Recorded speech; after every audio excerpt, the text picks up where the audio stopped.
Hello, international cooperative movement എന്ന പേപ്പറിനകത്ത് നമ്മൾ discuss ചെയ്തുകൊണ്ടിരിക്കുന്നത് സെക്കൻഡ് ചാപ്റ്ററാണ്, cooperatives and employment in Africa. ഈ ചാപ്റ്ററിനകത്ത് നമ്മൾ നെക്സ്റ്റ് ഡിസ്കസ് ചെയ്യുന്ന ടോപ്പിക്കാണ് women and cooperatives in Africa. African കൺട്രീസിലെ കോപ്പറേറ്റീവ് മൂവ്മെൻറ്റിൽ വിമൺസിൻ്റെ റോള് എത്രത്തോളം ഉണ്ടായിരുന്നു എന്നുള്ളതാണ് ഈ ടോപ്പിക്കിനകത്ത് നമ്മൾ ഡിസ്കസ് ചെയ്യുന്നത്. നോക്കാം. So womens are generally under represented in African cooperatives. ഇന്ത്യയിലൊക്കെ ഉള്ളതുപോലെ തന്നെ ആഫ്രിക്കൻ കൺട്രീസിലും കോപ്പറേറ്റീവ് മൂവ്മെൻറ്റ്സിൻ്റെ ഡെവലപ്മെൻറ്റിൽ വിമൻസിൻ്റെ റോൾ എന്ന് പറയുന്നത് അണ്ടർ റെപ്രസെൻറ്റഡ് തന്നെയായിരുന്നു, കമ്പാരിറ്റീവ്ലി കുറവായിരുന്നു. This is mainly due to the fact that land is traditionally owned by men. അതിനുള്ള പ്രധാനപ്പെട്ട കാരണം എന്ന് പറയുന്നത് എന്തായിരുന്നു? ട്രഡീഷണലി സ്വത്തുക്കളെല്ലാം ആരുടെ കൈവശം തന്നെയായിരുന്നു? മെന്നിൻ്റെ കൈവശം തന്നെയായിരുന്നു. അതായത് പുരുഷന്മാരുടെ കൈവശം തന്നെയായിരുന്നു എല്ലാ തരത്തിലുള്ള സ്വത്തുക്കളും. ലാൻഡ് അതുപോലുള്ള എല്ലാ സ്വത്തുക്കളുടെയും അവകാശം പുരുഷന്മാർക്ക് തന്നെയായിരുന്നു. As A land owner the husband become the members of A cooperatives. അതുകൊണ്ട് തന്നെ ലാൻഡ് ഓണേഴ്സ് അതുപോലെ തന്നെ മറ്റു സ്വത്തുക്കളുടെ എല്ലാ അവകാശികൾ പുരുഷന്മാരായതുകൊണ്ട് തന്നെ പുരുഷന്മാർ തന്നെയായിരുന്നു എല്ലാ കോപ്പറേറ്റീവ് സൊസൈറ്റിയിലും മെമ്പേഴ്സ് ആയിട്ടുണ്ടായിരുന്നത്. ഓക്കെ, വിമൺസിന് അത്രത്തോളം റോൾ ഉണ്ടായിരുന്നില്ല എന്നർത്ഥം.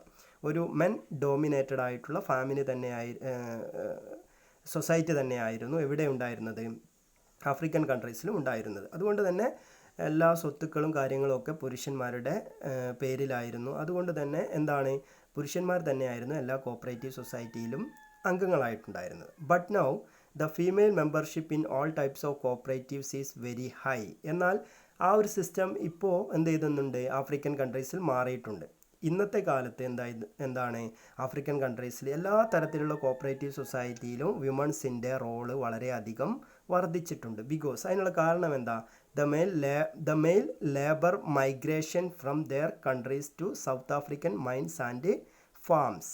അതിനുള്ള മെയിൻ റീസൺ ആയിട്ട് പറയുന്നത് പുരുഷന്മാർ ഈ അണ്ടർ ഡെവലപ്ഡ് ആയിട്ടുള്ള പാവപ്പെട്ട പട്ടിണി ഉള്ള പല ആഫ്രിക്കൻ കൺട്രീസിൽ നിന്നും മൈഗ്രേറ്റ് ചെയ്തുകൊണ്ട് പലായനം ചെയ്തുകൊണ്ട് മറ്റുള്ള കമ്പാരിറ്റീവ്ലി ബെറ്റർ ആയിട്ടുള്ള ആഫ്രിക്കൻ കൺട്രീസിലേക്ക് അവിടെയുള്ള ഈ ഖനികളിലേക്കും അതുപോലെ തന്നെ വലിയ ഫാമുകളിലേക്കുമൊക്കെ ബെറ്റർ ജോലി ഓപ്പർച്യൂണിറ്റി തേടിയിട്ട് പുരുഷന്മാർ മൈഗ്രേറ്റ് ചെയ്യപ്പെട്ടു. അപ്പം പുരുഷന്മാർ ഓട്ടോമാറ്റിക്കലി നല്ല ബെറ്റർ ജോലി അന്വേഷിച്ചുകൊണ്ട് മറ്റുള്ള രാജ്യങ്ങളിലേക്ക് മൈഗ്രേറ്റ് ചെയ്യപ്പെടുമ്പോൾ ഹോം കൺട്രിയിൽ ആര് മാത്രമാവും? വിമൺസും അവിടെ അവരുടെ ചിൽഡ്രൻസും മാത്രമാവും. കുട്ടികളും സ്ത്രീകളും മാത്രം ഹോം കൺട്രിയിൽ ഉണ്ടാവും. പുരുഷന്മാർ നല്ല ബെറ്റർ ജോബ് ഓപ്പർച്യൂണിറ്റി തേടിക്കൊണ്ട് കമ്പാരിറ്റീവ്ലി ബെറ്റർ ആയിട്ടുള്ള സൗത്ത് ആഫ്രിക്ക പോലുള്ള കെനിയ പോലുള്ള പ്രധാനപ്പെട്ട മറ്റു രാജ്യങ്ങളിലെ ഈ സ്വർണ്ണ ഖനികളിലേക്കും വലിയ ഫാമുകളിലേക്കും ഒക്കെ ജോലി അന്വേഷിച്ച് പുരുഷന്മാർ പോയി. അപ്പം ഹോം കൺട്രിയിൽ വിമൺസ് മാത്രം ഹോം കൺട്രിയിൽ നിൽക്കുമ്പോൾ ഓട്ടോമാറ്റിക്കലി അവരുടെ ഫാമിലി നല്ല രീതിയിൽ മാനേജ് ചെയ്ത് പോകുന്നതിന് വേണ്ടിയിട്ട് അവർക്ക് സ്വന്തമായിട്ട് എന്തെങ്കിലുമൊക്കെ ചെയ്യേണ്ടതായിട്ടുള്ള അവസ്ഥ വന്നു. അങ്ങനെ സ്ത്രീകൾ അവരുടേതായിട്ടുള്ള റെസ്പോൺസിബിലിറ്റി നിറവേറ്റാൻ വേണ്ടിയിട്ട് പുതിയ കോപ്പറേറ്റീവ് സൊസൈറ്റികളൊക്കെ എസ്റ്റാബ്ലിഷ് ചെയ്യാൻ തുടങ്ങി, അതിലെ മെമ്പർഷിപ്പ് എടുക്കാൻ തുടങ്ങി. അങ്ങനെ വിമൺസിൻ്റെ റോള് കോപ്പറേറ്റീവ് മേഖലയിൽ ആഫ്രിക്കൻ കൺട്രീസിൽ കമ്പാരിറ്റീവ്ലി ഇന്നത്തെ കാലത്ത് ഉയർന്നു വന്നു എന്നുള്ളതാണ് പറയുന്നത്. നോക്കാം. So the women who remain in the home country bear all the responsibility of their families. ഇങ്ങനെ പുരുഷന്മാർ മറ്റു രാജ്യങ്ങളിലേക്ക് മൈഗ്രേറ്റ് ചെയ്യപ്പെട്ടപ്പോൾ, പലായനം ചെയ്യപ്പെട്ടപ്പോൾ, പുതിയ ജോലി അന്വേഷിച്ച് പോയപ്പോൾ സ്ത്രീകൾ ഹോം കൺട്രിയിൽ നിൽക്കേണ്ടി വന്നു. അവർക്ക് അവരുടെ ഫാമിലിയുടെ മൊത്തം റെസ്പോൺസിബിലിറ്റി ഏറ്റെടുക്കേണ്ടി വന്നു. To effectively manage their families. ആ സമയത്ത് അവരുടെ ഫാമിലി എഫിഷ്യൻ്റ് ആയിട്ട് മാനേജ് ചെയ്യാൻ വേണ്ടിയിട്ട് womens are mainly created the following types of cooperatives. Womens പലതരത്തിലുള്ള കോപ്പറേറ്റീവ് സൊസൈറ്റികളും എസ്റ്റാബ്ലിഷ് ചെയ്യാൻ തുടങ്ങി. എന്തിനു വേണ്ടിയിട്ടാണ്? So effectively manage their families. Okay, അവരുടെ ഫാമിലി നല്ല രീതിയിൽ കൊണ്ടുപോകുന്നതിന് വേണ്ടിയിട്ട് horticulture, handicraft production, food crop marketing, ഇത്തരത്തിലുള്ള പലതരത്തിലുള്ള കോപ്പറേറ്റീവ് സൊസൈറ്റികളും വിമൺസ് സ്റ്റാർട്ട് ചെയ്തു. അങ്ങനെ ആഫ്രിക്കൻ കൺട്രീസിൽ വിമൺസിൻ്റെ റോൾ കൂടി വന്നു എന്നുള്ളതാണ് women and cooperatives in Africa എന്ന ഹെഡിന് താഴെ പറയുന്നത്. Okay, women and cooperatives in Africa. Then next നമ്മളോട് പറയുന്ന heading prerequisites for job creation through cooperatives. Okay, ഇത് ഈ ടെസ്റ്റിനകത്ത് പറയുന്ന പ്രത്യേക ഒരു കാര്യം നിങ്ങൾ ശ്രദ്ധിക്കുക. ഓരോ ഹെഡിങ്ങുകളും അതിനെ തുടർന്ന് വരുന്ന ഹെഡിങ്ങുകളുമായിട്ട് വലിയ കണക്ഷൻ ഒന്നുമില്ല. ഓരോരോ കാര്യങ്ങൾ ഇങ്ങനെ പറഞ്ഞു പോവുകയാണ്. ഓക്കെ, ഇനീഷ്യൽ സ്റ്റേജിൽ നമ്മൾ ആഫ്രിക്കൻ കൺട്രീസിലെ കോപ്പറേറ്റീവ്സിനെ കുറിച്ച് ഒരു ഇൻട്രൊഡക്ഷൻ പറഞ്ഞു. ആഫ്രിക്കൻ കൺട്രീസിൽ കോപ്പറേറ്റീവ് സൊസൈറ്റികൾ എസ്റ്റാബ്ലിഷ് ചെയ്തതിൻ്റെ മെയിൻ ലക്ഷ്യം എന്ന് പറയുന്നത് ജോബ് ക്രിയേഷൻ ആയിരുന്നു എന്ന് നമ്മൾ പറഞ്ഞിട്ടുണ്ടായിരുന്നു അല്ലേ. പലതരത്തിലുള്ള ജോബ്സ് ആയിരുന്നു കോപ്പറേറ്റീവ് സൊസൈറ്റികൾ ആഫ്രിക്കൻ കൺട്രീസിൽ ക്രിയേറ്റ് ചെയ്തത്. അത്തരത്തിലുള്ള 5 ടൈപ്സ് ഓഫ് ജോബ്സ് എന്ന് പറഞ്ഞുകൊണ്ട് നമ്മൾ കഴിഞ്ഞ വീഡിയോയിൽ ഡിസ്കസ് ചെയ്തിട്ടുണ്ടായിരുന്നു. അത്രയും കാര്യങ്ങളാണ്, ഒരു ഇൻട്രൊഡക്ഷനും പിന്നെ അവിടെ കോപ്പറേറ്റീവ് മേഖലയിൽ വന്നിട്ടുള്ള പ്രധാനപ്പെട്ട ജോലികൾ എന്തൊക്കെയാണെന്നാണ് ഫസ്റ്റ് വീഡിയോയിൽ പറഞ്ഞിട്ടുള്ളത്. സെക്കൻഡ് വീഡിയോയിൽ ഇപ്പോൾ നമ്മൾ തുടക്കത്തിൽ women and cooperatives in Africa, വിമൺസിൻ്റെ റോൾ എന്താണ്. ഓക്കെ, തുടക്കത്തിൽ അണ്ടർ റെപ്രസെൻറ്റേറ്റീവ് തന്നെയായിരുന്നു വിമൺസ്. എന്നാൽ അവരെന്ത് ചെയ്തു, ഫാമിലി റെസ്പോൺസിബിലിറ്റി മറ്റും ഏറ്റെടുക്കേണ്ടി വന്നപ്പോൾ കൂടുതൽ അവരുടെ പ്രാതിനിധ്യം കോപ്പറേറ്റീവ് മേഖലയിൽ കൂടി വന്നു എന്നുള്ളതാണ് അതിനകത്ത് പറയുന്നത്. Next heading prerequisites for job creation through cooperatives. Cooperative സൊസൈറ്റികൾ ആഫ്രിക്കൻ കൺട്രീസിൽ പലതരത്തിൽ ഡെവലപ്പ് ചെയ്തു വന്നു. അതോടുകൂടി ഏതൊക്കെ തരത്തിലുള്ള ജോബ് ക്രിയേഷനാണ്, okay, job creation through cooperatives എന്തൊക്കെയാണ് ഉണ്ടായിട്ടുള്ളത് എന്നുള്ളതാണ് അടുത്തൊരു heading, prerequisites for job creation through cooperatives. First, proper economic viability.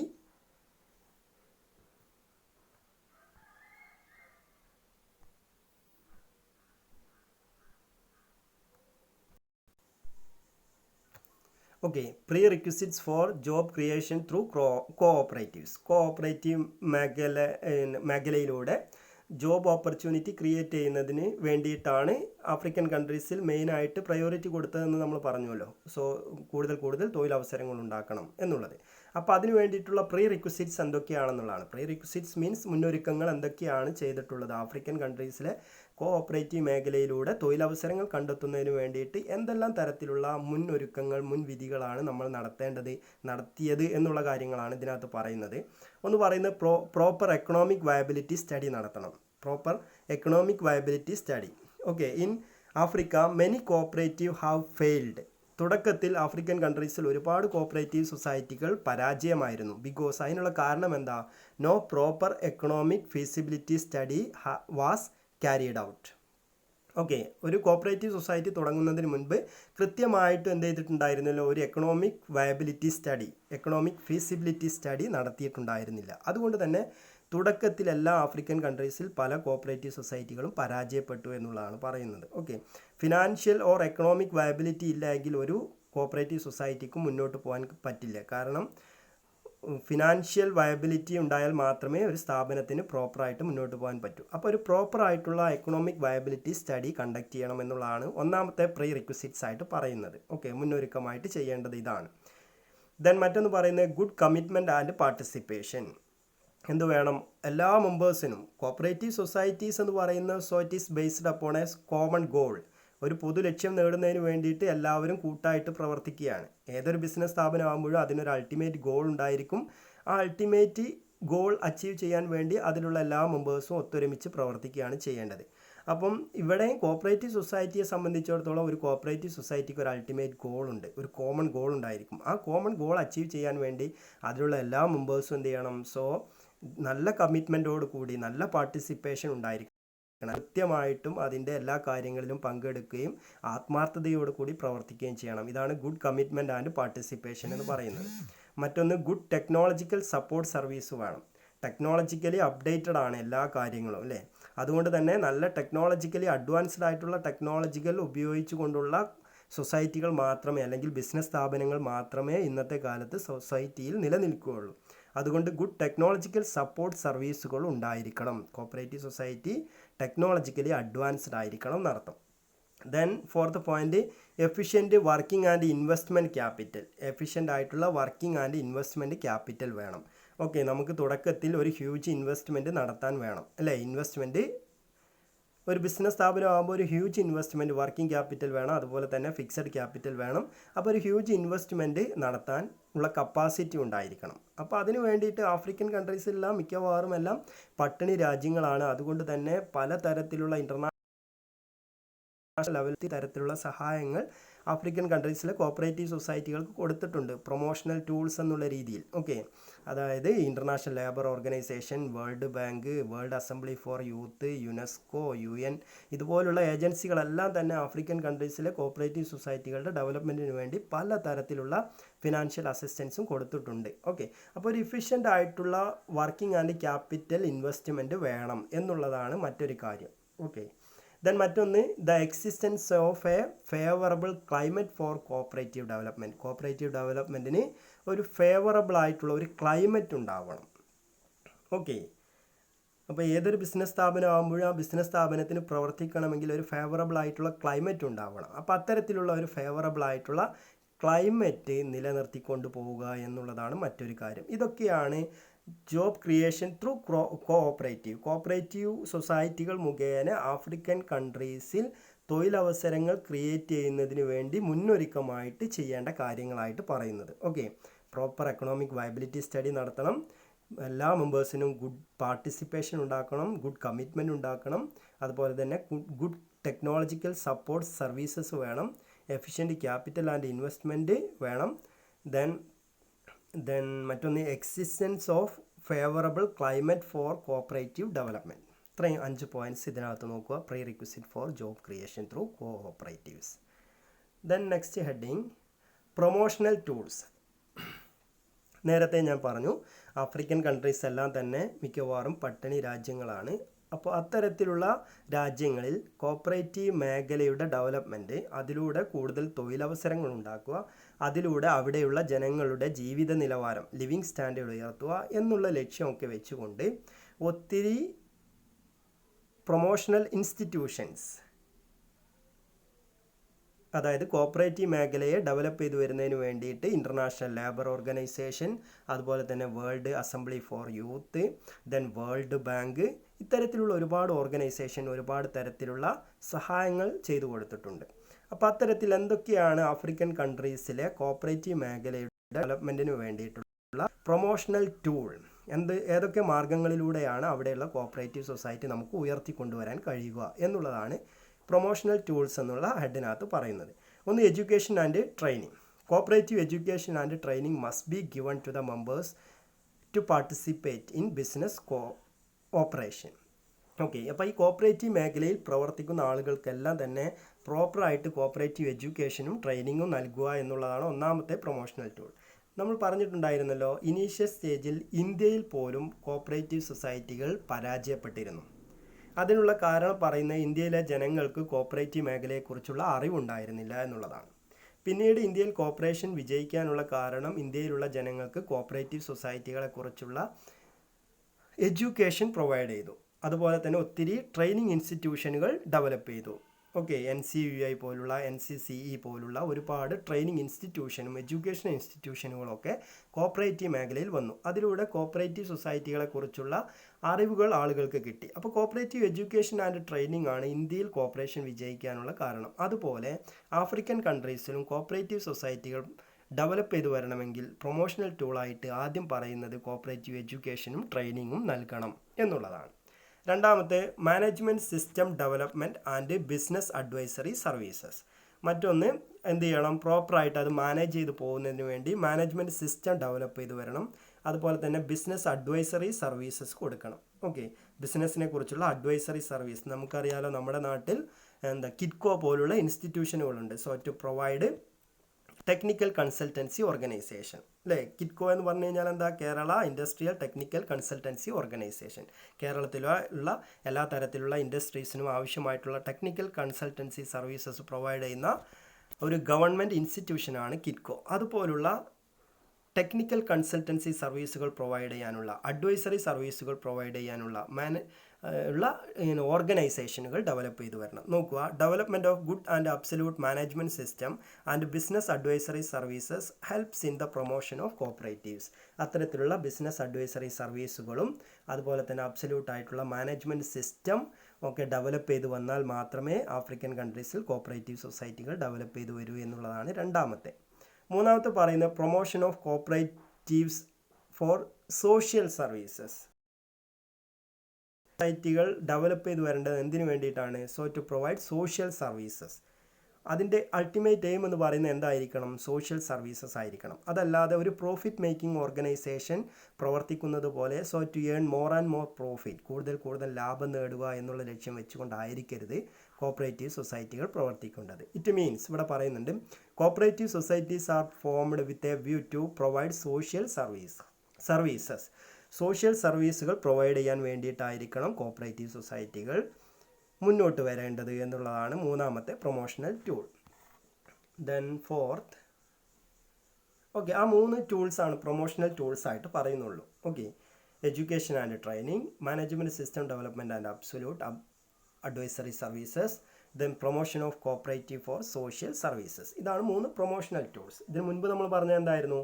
Pre requisites for job creation through cooperatives. നമ്മൾ പറഞ്ഞല്ലോ ഇതിൻ്റെ ഹെഡുകൾ തമ്മിൽ പരസ്പരം അങ്ങോട്ടും ഇങ്ങോട്ടും കണക്ഷൻ ഒന്നുമില്ല. ഓരോ കാര്യങ്ങൾ ജസ്റ്റ് അതാത് കാര്യങ്ങളായിട്ട് തന്നെ നമ്മൾ പഠിക്കുക. പ്രീ റിക്വസിറ്റ്സ് എന്ന് പറയുമ്പോൾ 5 പോയിന്റ് നോക്കുക, പ്രൊമോഷണൽ ടൂൾസ് 3 പോയിന്റ് ആണുള്ളത്. ദെൻ ഇനി അടുത്ത ഹെഡിങ് ആണ് ഇൻഎഫിഷ്യൻ്റ് ആൻഡ് ഹാംഫുൾ പ്രാക്ടീസസ് എന്നുള്ളതാണ്. Inefficient and harmful practices. African കൺട്രീസിലെ കോപ്പറേറ്റീവ് സൊസൈറ്റികൾ ഡെവലപ്പ് ചെയ്തു വരുന്നതിന് ഇൻഎഫിഷ്യൻ്റ് ആയിട്ട്, അതല്ലെങ്കിൽ ദോഷകരമായിട്ട്, ഹാംഫുള്ളായിട്ട്, ദോഷകരമായിട്ട് ഉള്ള പ്രവർത്തനങ്ങൾ എന്തൊക്കെയായിരുന്നു, അല്ലെങ്കിൽ എന്തൊക്കെ കാര്യങ്ങളാണ് ദോഷകരമായിട്ട് ബാധിച്ചത്? ആഫ്രിക്കൻ കൺട്രീസിൽ കോപ്പറേറ്റീവ് സൊസൈറ്റികൾ ഇനീഷ്യൽ സ്റ്റേജിലൊക്കെ പരാജയപ്പെട്ടിരുന്നു. അതിനുള്ള പ്രധാനപ്പെട്ട ഒരു കാരണമായിട്ട് പറഞ്ഞിരുന്നത് പൊളിറ്റിക്കൽ ഇൻ്റർഫിയറൻസ് ആയിരുന്നു. വലിയ തോതിൽ പൊളിറ്റിക്കൽ പരമായിട്ടുള്ള സ്വാധീനം ഉണ്ടായിരുന്നു. അതാണ് തുടക്കത്തിൽ പരാജയപ്പെടാനുള്ള കാരണം. ഓക്കെ, ഗവൺമെൻറ്റിൻ്റെ റൂൾസും കാര്യങ്ങളും, അതല്ലെങ്കിൽ ഗവൺമെൻറ്റിൻ്റെ ചില താല്പര്യങ്ങൾ സംരക്ഷിക്കുന്നതിന് വേണ്ടിയിട്ടുള്ള ഒരു ടൂളായിരുന്നു ഇനീഷ്യൽ സ്റ്റേജിൽ ആഫ്രിക്കൻ കൺട്രീസിൽ കോപ്പറേറ്റീവ് സൊസൈറ്റികൾ ഉപയോഗിച്ചിരുന്നത്. അതുകൊണ്ട് തന്നെ ഇനീഷ്യൽ സ്റ്റേജിൽ കോപ്പറേറ്റീവ് സൊസൈറ്റികൾ ആഫ്രിക്കൻ കൺട്രീസിലെല്ലാം പരാജയമായിരുന്നു. പിന്നീടാണ് കോപ്പറേറ്റീവ് സൊസൈറ്റികൾ ആഫ്രിക്കൻ കൺട്രീസിൽ ഡെവലപ്പ് ചെയ്തു വന്നത്. അപ്പോൾ അവിടെ കോപ്പറേറ്റീവ് സൊസൈറ്റികൾ ഡെവലപ്പ് ചെയ്തു വരുന്നതിന് ദോഷകരമായിട്ട് ബാധിച്ചിട്ടുള്ള കാര്യങ്ങൾ എന്തൊക്കെയാണ് എന്നുള്ളതാണ് ഇൻഎഫിഷ്യൻ്റ് ആൻഡ് ഹാംഫുൾ പ്രാക്ടീസസ് എന്ന് പറയുന്നത്. നോക്കാം. In Africa at the initial stage several developmental practices are inefficient. ഒരുപാട് പ്രൊമോഷണൽ ടൂൾസും ഒരുപാട് കാര്യങ്ങളെല്ലാം ആഫ്രിക്കൻ കൺട്രീസിൽ കോപ്പറേറ്റീവ് സൊസൈറ്റികൾ ഡെവലപ്പ് ചെയ്തു വരുന്നതിന് വേണ്ടിയിട്ട് ചെയ്തിട്ടുണ്ടായിരുന്നു. പല ഓർഗനൈസേഷനുകളും വലിയ തോതിലുള്ള ഫിനാൻഷ്യൽ അസിസ്റ്റൻസും മറ്റു കാര്യങ്ങളൊക്കെ കൊടുത്തിട്ടുണ്ടായിരുന്നു.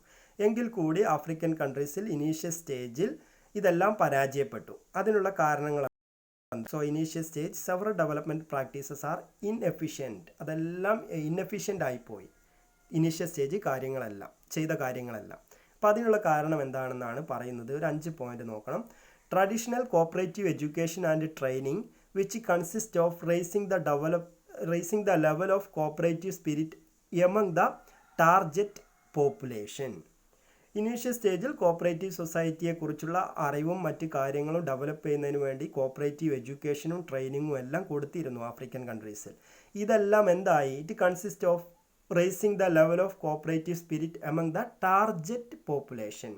ഇതെല്ലാം ഒരു ടാർഗറ്റഡ് ആയിട്ടുള്ള പോപ്പുലേഷനെ മാത്രമാണ് ഇൻഫ്ലുവൻസ് ചെയ്തത്.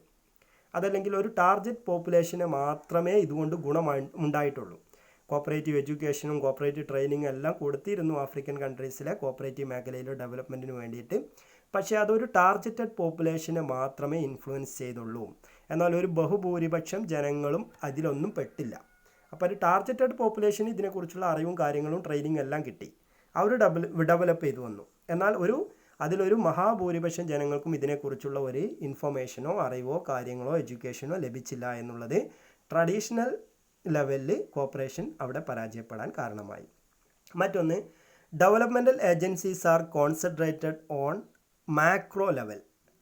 Technical assistance of micro level is not considered. ഒരുപാട് ഡെവലപ്മെൻറ്റൽ ഏജൻസികൾ, ഇൻ്റർനാഷണൽ ലേബർ ഓർഗനൈസേഷനും യുണൈറ്റഡ് നേഷൻസും അതുപോലെ തന്നെ യുനെസ്കോ, യുനിസെഫ് ഇങ്ങനെയുള്ള ഒരുപാട് ഓർഗനൈസേഷനുകൾ ആവശ്യമായിട്ടുള്ള സഹായങ്ങളും കാര്യങ്ങളൊക്കെ ചെയ്തു കൊടുത്തിട്ടുണ്ടെങ്കിൽ അതെല്ലാം ഇവിടെ പറയുന്നത് developmental agencies are concentrated on macro level. അവരൊരു മാക്രോ ലെവലിലാണ് ഇതിനെല്ലാം സമീപിച്ചത്. Technical assistance at micro level is not considered. Micro ലെവലിലേക്ക് ഇറങ്ങിച്ചെന്നുകൊണ്ട് അവർ ഇത്തരത്തിലുള്ള പ്രവർത്തനങ്ങൾ ചെയ്തില്ല. അതൊരു പരാജയപ്പെടാനുള്ള കാരണമായി. മാക്രോ ലെവലിൽ മാത്രമാണ് ശ്രദ്ധിച്ചത്. മൈക്രോ ലെവലിലേക്ക്, ഏറ്റവും ബേസ് ലെവലിലേക്ക് എന്ത് ചെയ്തിട്ടില്ല, അസിസ്റ്റൻസോ മറ്റ് കാര്യങ്ങളോ ഒന്നും എത്തിയിട്ടില്ല എന്നുള്ളതാണ്. ഓക്കെ, നോർമൽ കേസിൽ കോപ്പറേറ്റീവ് സൊസൈറ്റീസിൻ്റെ എന്ന് പറയുന്നത് 3 ടയർ സ്ട്രക്ചറാണ് ഇന്ത്യയിലെല്ലാം അല്ലേ. ബേസ് ലെവൽ എന്ന് പറയുന്നത് പ്രൈമറി അഗ്രികൾച്ചറൽ കോപ്പറേറ്റീവ് സൊസൈറ്റികളുണ്ട്. പിന്നീട് അതിൻ്റെ ടോപ്പ് ലെവലിൽ ഡിസ്ട്രിക്ട് ലെവൽ സൊസൈറ്റികളുണ്ട്. അതിൻ്റെ മുകളിൽ സ്റ്റേറ്റ് ലെവൽ സൊസൈറ്റികളുണ്ട്. അതിൻ്റെയും ടോപ്പിൽ നാഷണൽ ലെവൽ സൊസൈറ്റികളുണ്ട്. ഇങ്ങനെ 4 ലെവലൊക്കെ ആയിട്ടാണ് പല കോപ്പറേറ്റീവ് സൊസൈറ്റികളും ഇന്ത്യയിൽ പ്രവർത്തിക്കുന്നത്. എന്നാൽ ഇവിടെ ഒരു മാക്രോ ലെവലിൽ മാത്രമാണ് അവർ കോൺസെൻട്രേറ്റ് ചെയ്തിട്ടുള്ളത്. അതല്ലാതെ ബേസ് ലെവൽ കോപ്പറേറ്റീവ് സൊസൈറ്റികൾ ഇവർ പരിഗണിച്ചില്ല എന്നുള്ള മറ്റൊരു പരാജയപ്പെടാനുള്ള കാരണം. മറ്റൊന്ന്, institutions building at government level has largely contribute to the cooperative crisis in many African countries. Okay, government ലെവലിൽ കോപ്പറേറ്റീവ് മേഖലയിൽ ഇൻസ്റ്റിറ്റ്യൂഷനുകൾ എസ്റ്റാബ്ലിഷ് ചെയ്യാനുള്ള ശ്രമങ്ങൾ നടത്തി. അത് ഇനീഷ്യൽ സ്റ്റേജിൽ കോപ്പറേറ്റീവ് മേഖലയിൽ വലിയ തോതിലുള്ള ക്രൈസിസ് ആഫ്രിക്കൻ കൺട്രീസിൽ ക്രിയേറ്റ് ചെയ്തു എന്നുള്ളതാണ്. ഗവൺമെൻറ് ലെവലിൽ ഒരുപാട് ഇൻസ്റ്റിറ്റ്യൂഷനുകൾ കോപ്പറേറ്റീവ് എഡ്യൂക്കേഷനും കോപ്പറേറ്റീവ് ട്രെയിനിങ് നൽകുന്നതിന് വേണ്ടിയിട്ട് ഇൻസ്റ്റിറ്റ്യൂഷനുകൾ വന്ന സമയത്ത് അത് കോപ്പറേറ്റീവ് മേഖലയിൽ ഒരുപാട് ക്രൈസിസ് ക്രിയേറ്റ് ചെയ്തു ആഫ്രിക്കൻ കൺട്രീസിൽ എന്നാണ് പറയുന്നത്. കാരണം എന്തായിരിക്കും? ഒരു ഇൻസ്റ്റിറ്റ്യൂഷൻ ഡെവലപ്പ് ചെയ്ത് വരണമെങ്കിൽ, ഒരു ട്രെയിനിങ് ഇൻസ്റ്റിറ്റ്യൂഷൻ അല്ലെങ്കിൽ ഒരു എഡ്യൂക്കേഷൻ ഇൻസ്റ്റിറ്റ്യൂഷൻ ഡെവലപ്പ് ചെയ്ത് കൊണ്ടുവരണമെങ്കിൽ അല്ലെങ്കിൽ എസ്റ്റാബ്ലിഷ് ചെയ്യണമെങ്കിൽ അതിന് ഒരുപാട് വേണം? ഫിനാൻഷ്യൽ സപ്പോർട്ട് വേണം, ഒരുപാട് പണം ആവശ്യമാണ്. അത് കോപ്പറേറ്റീവ് മേഖലയിൽ വലിയ തോതിലുള്ള ക്രൈസിസ് ഇനീഷ്യൽ സ്റ്റേജിൽ കോപ്പറേറ്റീവ് മേഖലയിൽ ഉണ്ടാക്കി ആഫ്രിക്കൻ കൺട്രീസിൽ എന്നാണ് പറയുന്നത്.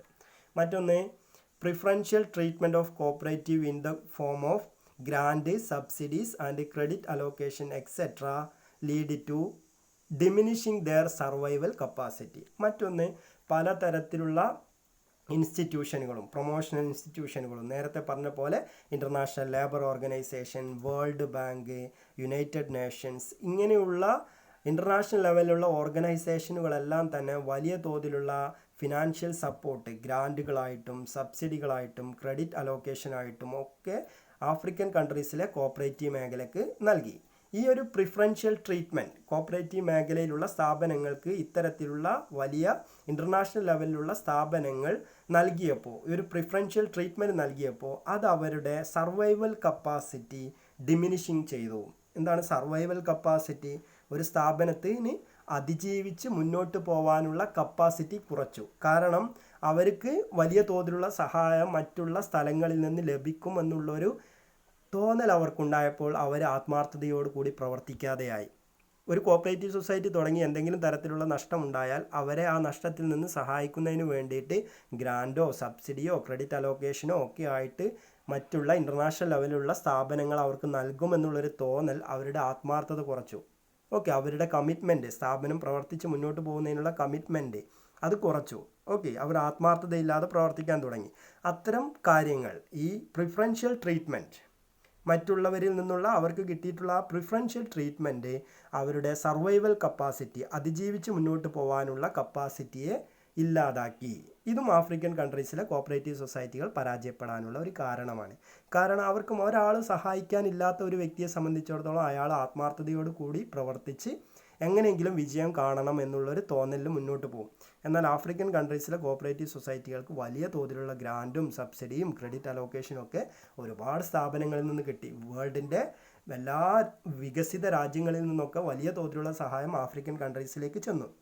അത് അവരുടെ സർവൈവൽ കപ്പാസിറ്റി ഇല്ലാതാക്കി എന്നാണ് പറയുന്നത്. ഇതൊക്കെയാണ് ആഫ്രിക്കൻ കൺട്രീസിൽ ഇനീഷ്യൽ സ്റ്റേജിൽ കോപ്പറേറ്റീവ് സൊസൈറ്റികൾ പരാജയപ്പെടാനുള്ള ദോഷകരമായിട്ട് ബാധിച്ച ഘടകങ്ങളാണ്. ഓക്കെ, ഇത്രയും കാര്യങ്ങളാണ് അപ്പോൾ നമ്മൾ ഇന്ന് ഡിസ്കസ് ചെയ്യുന്നത്. ഇത്രയും കാര്യങ്ങളെന്ന് പറഞ്ഞാൽ എന്തൊക്കെയാണ് പറഞ്ഞത്?